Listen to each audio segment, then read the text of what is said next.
پڑا کہ پریشانی، لیکن ہم کو نہیں معلوم کہ پورا سال، آئندہ سال، پورا کمنگ ایئر ہمارے لیے ویری ویری امپورٹنٹ۔ دنیا کے حالات بھی اتنے بدلے، دنیا میں اس طرح سے آگے پیچھے ہو رہا، ظلم کرنے والے ظلم کرے جا رہے، مظلوم ہزاروں کی تعداد میں شہید ہو گئے۔ سب یہ دعا کرو کہ آئندہ سال ہمارے لیے بہت پیسفل ہے۔ اگر آپ کے پاس سکون ہے تو اس کا یہ مطلب نہیں ہے پوری دنیا میں سکون ہے۔ تو دعا یہ کرو کہ ہمارے ساتھ جیسے سکون تو نے ہم کو دیا، آرام جیسے ہم کو دیا، آئندہ سال ہر مولا کے چاہنے والے کو اسی انداز سے دے۔ میں نام نہیں لے سکتا، میری مجبوری اس وقت جو دنیا کے حالات، کئی ایسے شہر ہیں، بڑی بڑی سٹیز ہیں کہ جہاں پہ آپ تصور نہیں کر سکتے تھے کہ وہاں پہ یہ پرابلم ہوگا، وہاں پہ یہ مصیبتیں آئیں گی، وہاں پہ اس طرح لے آؤ ہوں، ہزاروں کی تعداد میں مولا کے چاہنے والے لے آؤ، صرف نام علی ہے، نام حسین ہے، نام حد ہے، تو ان کو جاب سے نکالا جا رہا، بغیر نام لیے میں یہ باتیں کر رہا۔ آپ سمجھے کہ میرا اشارہ کدھر ہے۔ کتنی فیملیز ہیں جو واپس چلی گئی ان ملکوں سے، جو ویری ویری سیٹلی۔ آپ یو کے بیٹھے ہوئے، لیکن ہم اس کا یہ مطلب نہیں ہے کہ اگر میں یو کے میں ہوں، آرام کے ساتھ ہوں، تو دوسرے شہروں میں، دوسرے ملکوں میں جو مولا کے چاہنے والے پریشان ہیں، اس کی ہم کو فکر نہ ہو۔ میں ایک ہی بات ہوں، فکر کرو، دعا۔ دعا ہر مذہب میں ہر انسان کی رائٹ ہے، اور اس وقت ہم دعا کے علاوہ کچھ نہیں کر سکتے۔ اس کریم کی بارگاہ میں دعا کرو کہ پروردگار سکون کے ساتھ میرے مولا کے چاہنے والے اپنے اپنے مقام پہ رہے، اس لیے کہ دعا ہی ایک شیلڈ ہے، دعا ہی ایک ہماری سپر ہے، دعا ہی ایک ایسی چیز ہے کہ جس سے ہمارا اور اللہ کا رشتہ بنتا ہے۔ تو یہ بہت امپورٹنٹ ہے دوستو۔ آپ جانتے کہ جو حالات اس وقت دنیا کے تیزی کے ساتھ بدل رہے، آپ اپنی جگہ پر ہے، اللہ آپ کو سلامت رکھے، صحت کے ساتھ رکھے، عزت کے ساتھ رکھے، لیکن بعض ایسے شہر، بڑے بڑے شہر ہیں، ملک ہیں کہ جہاں پہ امام کے چاہنے والوں کی جابز چلی گئی، ڈیپورٹ کر دیے گئے، اپنے اپنے وطن واپس بھیج دیے گئے، جیل میں چلے گئے، عزاداری کرنے والے پریشان۔ میری دعا ہے، آج لاسٹ تھرسڈے ہے، کریم پروردگار کی بارگاہ میں کہ میرے کریم، میرے پروردگار آئندہ سال پوری دنیا میں شیعہ حیدر کرار کو اپنے حفظ و امان میں رکھ۔ شیعہ حیدر کرار کو کچھ نہیں چاہیے، عزاداری کا موقع چاہیے، ذکر حسین، اس لیے کہ محرم سر کے اوپر ہے، چند دن رہ گئے، اس کے بعد وہ جن ایام کے لیے ہم دنیا میں آئے ہیں، ہم ایک ماں کی دعا سے دنیا میں آئے ہیں۔ ہماری عزاداری ہماری زندگی ہے، عزاداری ہماری زندگی کا مقصد ہے۔ عزاداری ہے تو ہم ہے، اگر عزاداری نہیں ہے تو ہم نہیں ہے۔ تو پریپیئر یور سیلف، اپنے آپ کو تیار کرو عزاداری حسین کے لیے، ایک عظیم نعمت جو ہم کو ملی، اب اس کا آغاز ہو گیا۔ اگر ہماری آنکھوں کے سامنے سے پردے ہٹ جائیں تو جب آپ کو پتا چلے گا کہ یہ عزاداری ہماری زندگی میں کتنا بگ رول پلے کرتی، اور ہیئر اینڈ ہیئر آفٹر، مرنے کے بعد بھی جو ہمارے اعمال کی قبولیت ہے، جو مرنے کے بعد بھی جو ہماری وہاں کی لائف میں جو کمفرٹس ہے، جو سکون ہے، وہ عزاداری حسین کی وجہ سے رہے گا انشاءاللہ انشاءاللہ۔ اس لیے کہ دوستو، اگر مائنس عزاداری ہمارے زندگی میں کچھ نہیں ہے، کچھ نہیں ہے، زیرو، ایک اندھیرا ہے۔ عزاداری وہ نور ہے، عزاداری وہ روشنی ہے جو ہماری زندگی کو یہاں بھی اور وہاں بھی روشنی دے گی۔ ہماری لہر میں اگر روشنی ہوگی تو عزاداری حسین کی طرف سے ہوگی۔ تو اپنے آپ کو اتنا تیار کرو کہ یہ سال 2 مہینے 8 دن تک عزاداری ہم کرتے رہے، جس کی وجہ سے آج ہم بچے ہوئے ہیں۔ آج ہماری بقا جو ہے عزاداری حسین کی وجہ سے ہے۔ دوستو، دنیا میں 1000 نعمت، 1000 چیزیں ہیں، لیکن اس سے بڑی نعمت کوئی نہیں ہے، عزاداری حسین سے بڑی نعمت کوئی نہیں ہے۔ اب اپنے آپ کو چیک کرو کہ پورا سال ہم نے کیا کیا، پورا سال ہم نے کیا عبادت کی، کتنا ہم نے حاصل کیا، اس لیے کہ یہ دن گزر جائیں گے تو بعد میں آپ فیل کریں گے کہ اتنے اچھے دن تھے، اتنے نورانی دن تھے کہ جہاں ہم روز مومنین سے ملاقات کرتے تھے، ایک مومن دوسرے مومن سے ملتا تھا۔ آپ کو پتا ہے کہ ایک مومن دوسرے مومن سے ملے تو وہ بھی ایک ثواب ہے، وہ بھی ایک نعمت ہے۔ ایک دوسرے کو دیکھ کے مسکرانا وہ بھی ایک نعمت ہے۔ اور پھر ہم عزاخانوں میں جاتے ہیں، وہاں جا کے ذکر حسین کرتے ہیں۔ جتنی دیر تم ذکر حسین کر رہے، وہ ایک رحمت تمہارے اوپر ہے۔ ہماری زندگی کا مقصد پورا ہوتا تو دوستو کوشش کرو، ٹرائی کرو کہ آج کی رات شب جمعہ ہم جب اپنے لیے دعا کر رہے تو اپنے ان مرحومین کے لیے بھی دعا کریں جو کل تک ہمارے ساتھ تھے، کل تک ہمارے ساتھ عزاداری کرتے تھے، کل تک ہمارے ساتھ اٹھتے بیٹھتے تھے، لیکن آج منو خواب کے نیچے چلے گئے۔ وہ انہوں نے سوچا بھی نہیں ہوگا۔ کتنے واقعات آپ کو ملتے ہیں کہ بڑے اچھے بیٹھے ہوئے تھے لیکن ایک لمحے میں زندگی ختم ہو گئی۔ جب زندگی ختم ہو گئی تو ان کا وہ چیپٹر کلوز ہو گیا۔ اب وہ ہیں اور ان کے اعمال ہیں۔ بس ایک عزاداری حسین کی طرف سے آپ ان کے درجات کی بلندی کے لیے دعا کر رہے ہیں۔ ان کے درجات کی بلندی ہوگی تو وہاں پہ ان کو سکون ہوگا، اس لیے کہ وہ جو لائف ہے وہ ایٹرنل لائف ہو، ہمیشہ کی زندگی ہے، وہ زندگی ختم ہونے والی نہیں ہے۔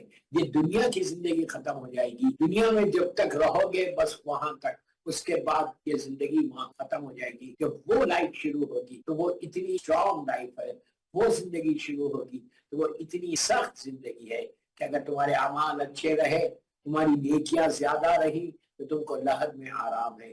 یہ جو ہم مجلس کر رہے ہیں ہر شب جمعہ کو ایصال ثواب کی، کیوں کر رہے ہیں ایصال ثواب؟ ایصال ثواب ایک گفٹ ہے، ایک تحفہ ہے جو ہم مرنے والوں کو دیتے ہیں۔ یہ ایسا تحفہ ہے کہ ہمارا رشتہ ٹوٹ گیا، ظاہری طور پہ ہمارا کوئی لنک نہیں ہے ان سے۔ ایون ہم جب ان کی گریو پہ جاتے، ان کی لحد پہ جاتے تو آپ لحد اوپر سے بند ہے، ہم کو نہیں معلوم کہ نیچے کیا ہو رہا، ہم کو نہیں معلوم کہ نیچے کتنے اندھیرے میں وہ پڑے ہوئے ہیں، ہم کو نہیں معلوم کہ ہم نے اپنے ہاتھ سے لٹایا تھا لیکن اب ہم کو پتہ ہی نہیں کہ وہ کیا حالات میں ہیں۔ یہ ایصال ثواب اس لیے کر رہے کہ ایصال ثواب کے ذریعے سے ان کے درجات بلند ہو۔ یہ شکر ادا کرو کہ تم در اہل بیت سے وابستہ ہے۔ ہم اللہ کا شکر ادا کرتے کہ ہم اہل بیت کے در سے وابستہ ہے۔ الحمدللہ الذی جعلنی من امت محمد صلی اللہ علیہ وآلہ، کہ اللہ تیرا شکر ہے کہ تو نے امت محمدی میں پیدا کیا، اور تیرا یہ شکر ہے کہ امت محمدی میں بھی اس در سے وابستہ رکھا، اس ماں اور باپ کے ذریعے سے دنیا میں لایا کہ جن کی وجہ سے اہل بیت کی محبت ہمارے دلوں میں مسلسل کہا گیا کہ یہ شکر ادا کرو کہ اللہ تیرا شکر ہے کہ امت محمدی میں تو نے رکھا۔ کسی اور کی امت میں رہتا ہم کیا کر لیتے؟ کچھ نہیں کر سکتے۔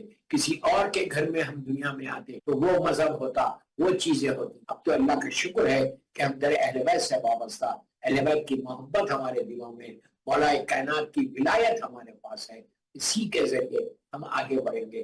تو بس میری ریکویسٹ آج آخری شب جمعہ کی مجلس میں ایک جنرل میسیجز دے رہا کہ ہم کو سال بھر کا ریویو کرنا ہے کہ سال بھر میں ہم نے what we have done، ہم نے کتنی نیکیاں حاصل کی اور ہم نے کتنے گناہ کیے۔ نیکی جتنی ہے یاد مت رکھو، صرف اللہ کا شکر ادا کرو کہ پروردگار تو نے مجھے شکر، تو نے مجھے وہ نعمت دی ہے، تیرا شکر ہے کہ تو نے ہم کو سعادت دی، توفیق دی کہ ہم نے عبادتیں کی، شب قدر کی عبادتیں کی، نیمہ شعبان کی عبادتیں کی، معصومین کی ولادت میں عبادتیں کی، اور روز عرفہ ہم نے عبادتیں کی۔ سال بھر ہم نے جو کچھ کیا پروردگار اس کو قبول کر لے۔ اگر کریم پروردگار ہم کو قبول کر لے تو اس سے بہتر کوئی چیز نہیں ہے۔ دوستو آج ہم کو اندازہ نہیں ہے کہ ہم کس طرح سے زندگی گزار رہے ہیں۔ مولا کے دعائے کمیل کے ان جملوں کو ہمیشہ یاد رکھو، اللہم اغفر لی ذنوب التی تحبس الدعاء، اللہم اغفر لی ذنوب التی تنزل البلاء، اللہم اغفر لی ذنوب التی تنزل النعم۔ یہ میرا مولا کہہ رہا، اور وہ بھی دعائے کمیل جیسی دعا میں کہہ رہا کہ پروردگار ان گناہوں کو معاف کر دے، فارگیو کر دے کہ جو تیری نعمتوں کے بیچ میں آ گئی، ان گناہوں کو معاف کر دے کہ جس کا مجھے علم نہیں ہے۔ مولا نے وہ درس دیا، مولا نے وہ ہم کو سعادت دی۔ ان جملوں کو رکھ کے مولا نے ہمارے کانشیس کو ہلایا، ہمارے شعور کو بیدار کیا کہ تم غفلت میں مت رہو، اگنورنس میں مت رہو، بلکہ تم دعا کرتے رہو، ہر لمحہ دعا کرو، ہر لمحہ تمہاری زبان پہ یہ رہنا کہ میں کل ہی کسی سے بات کر رہا تھا تو انہوں نے کہا کہ آپ کے گناہ کیا ہے، ہمارے گناہ کیا ہے۔ بابا یہ سوچنا کہ ہمارے گناہ کیا ہے یہ سب سے بڑا گناہ ہے، اس لیے کہ شیطان نیکیوں کے اوپر پردہ ڈالتا ہے اور گناہوں کو یاد نہیں رکھنے دیتا۔ اس لیے کہ اگر آپ اپنے گناہوں کو یاد رکھو گے تو تم استغفار کرو گے، بہترین عبادتوں میں سے ایک عبادت بتائی گئی کہ استغفار کرنا، بہترین عبادتوں میں یہ عبادت بتائی گئی کہ صرف اللہ کی بارگاہ میں اپنی فارگیونیس کی دعا مانگو کہ اللہ please forgive me, please forgive me. دوستوں کا زبان پہ مسلسل دن بھر میں 100 مرتبہ 100 ٹائمز اگر کوئی بولے کہ اللہ فارگیو می، فارگیو می، فارگیو می، فارگیو می، تو اللہ تمہاری رحمت کے دروازوں کو کھولتا، اس لیے کہ ہم کو احساس ہوتا کہ میں نے کچھ کیا۔ اور فارگیونیس کا مانگنا، گناہوں کی معافی کا مانگنا ہمارے غرور اور تکبر کو بھی توڑتا ہے۔ انسان کا جو غرور ہے، ہمارا جو غرور ہے، اس لیے کہ سوری بولنا آسان نہیں ہے دوستوں، ہر انسان سوری نہیں بتا، اس کے ذہن میں یہ رہتا کہ میں نے کیا کیا ہے، یہ کبھی ذہن میں یہ رکھنا، یہ دعا کرو کہ لاسٹ ایئر، یہ سال جو ہمارا گزر گیا بالکل آخری دنوں میں آ گئے، آئندہ سال ایسا نہیں رہے، آئندہ سال زیادہ توفیق دے کہ میں تیری عبادت کر سکوں، زیادہ توفیق دے کہ ہم تیری بارگاہ میں استغفار کر سکیں، زیادہ توفیق دے کہ ہم اللہ تیری بارگاہ میں آ کے اپنے گناہوں کی معافی مانگ سکوں، اس لیے کہ ہو سکتا آئندہ سال ہمارے لیے آخری سال ہے، ہو سکتا کمنگ ایئر ہماری زندگی کا آخری سال ہے، تو جتنا ہو سکے، جتنا ہو سکے اس کی بارگاہ میں معافی مانگ کے اپنے گناہوں کو کلین کرانا، اپنے گناہوں کو معاف کرانا۔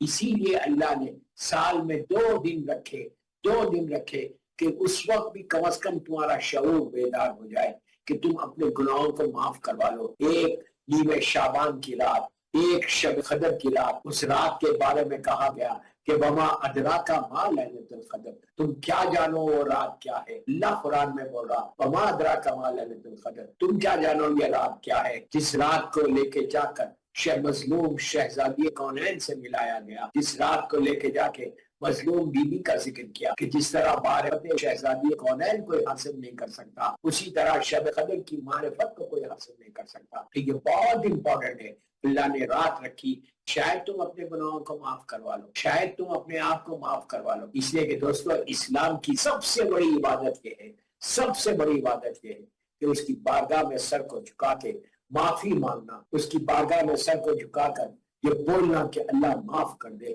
جتنا تم بولو گے، آج میری باپ کو سال کی یہ آخری مجلس ہے، پھر آئندہ سال ایام عزا ہوگی، اس سال کی آخری مجلس کے لیے میسیجز ہے کہ سر جھکا کے اس کی بارگاہ میں معافی مانگ لو اور بولو پروردگار تو مجھے معاف کر دے، اور معاف کر کے اتنا معاف کر کہ پھر میرے دامن میں کوئی گناہ نہ رہے، اتنا معاف کر دے کہ میں تیرے قریب ہو جاؤں، اتنا معاف کر دے کہ میں تیرا عبد صالح بن جاؤں، اللہ تیرا عبد صالح بن جاؤں۔ یہی میری زندگی کا مقصد ہے، اور یہ دعا کرو کہ اللہ توفیق دے کہ تیرے دین کی، تیرے بندوں کی خدمت کر سکے۔ اس لیے اور جو بھی کرے وہ اپنے لیے نہیں کرے، اپنے نام کے لیے نہیں کرے، بلکہ تیری رضا کے لیے کرے، تیری رضا کو حاصل کرے، کہ ہم ایسی عبادت کریں کہ تو راضی ہو جا۔ ہر وقت یہ بھی دعا کرتے رہو کہ پروردگار تو مجھ سے راضی ہو جا، تو مجھ سے راضی ہو جا۔ دوستو آپ سوچو، یہ میں نہیں بول رہا، ایون معصومین اپنی دعاؤں میں بولتے ہیں کہ اللہ تو راضی ہو جا۔ آپ سوچو چوتھے امام کی زندگی کا وہ بڑا مشہور واقعہ ہے، حج کا زمانہ تھا، خانہ کعبہ تھا، اللہ ہم کو خانہ کعبہ کی زیارت نصیب کرے۔ اس وقت جو پاپولیشن تھا اس میں کعبے میں پورے ہزاروں کی تعداد میں مجمع تھا، حاجی طواف کر رہے تھے، میرا مولا آیا، میرا چوتھا امام۔ کون ہے چوتھا امام؟ کربلا کا سب سے بڑا عزادار، کربلا کا سب سے بڑا ماتمدار، جو 34 برس جس نے اپنے بابا کا غم کیا، جس نے کھانے کو دیکھا تو بابا کو یاد کیا، پانی کو دیکھا تو کربلا میں بھائی بہنوں کو یاد کیا، وہ میرا امام جو 24/7 اللہ کی عبادت کرتا تھا، وہ میرا امام جو مسلسل عزاداری کرتا تھا۔ جب خانہ کعبہ میں آئے تو آنے کے بعد پورا کعبہ بھرا ہوا ہے، صرف مولا کا جملہ سنو، میں اپنی بات کو ریلیٹ کر رہا ہوں۔ آئے اور آ کر طواف کرنے کے بعد اتنا گریا کیا، اتنا گریا، اور بار بار یہ جملہ کہہ رہے تھے کہ اللہ معاف کر دے، اللہ تو راضی ہو جا، اللہ تو معاف کر دے۔ تڑپ تڑپ کے روئے، کرب کے عالم میں روئے۔ چاہنے والے جو قریب تھے مولا کے، وہ مولا کے قریب گئے اور جا کر کہا مولا ذرا آہستہ روئیے، مولا ذرا آہستہ گریا کریے، کعبہ بھرا ہوا ہے، ہر طرف مجمع ہے، سب آپ کو دیکھ رہے۔ ایک لمحہ رکے مولا، پھر لوگوں نے کہا مولا پورا مجمع آپ کو دیکھ رہا، آپ تھوڑا سا آہستہ گریا کریں، بس یہ سننا تھا۔ میرے مولا نے تڑپ کے روتے ہوئے کہا، کون کہہ رہا؟ چوتھے امام میرا، وہ مظلوم امام، وہ مظلوم امام جو کربلا سے کوفہ، کوفے سے شام تازیانے کھاتا ہوا گیا، وہ میرا مولا کہ جس نے عزاداری کو زندہ رکھا۔ جب ان سے کہا کہ مولا آہستہ روئیے، پورا مجمع دیکھ رہا، تو امام نے تڑپ کے کہا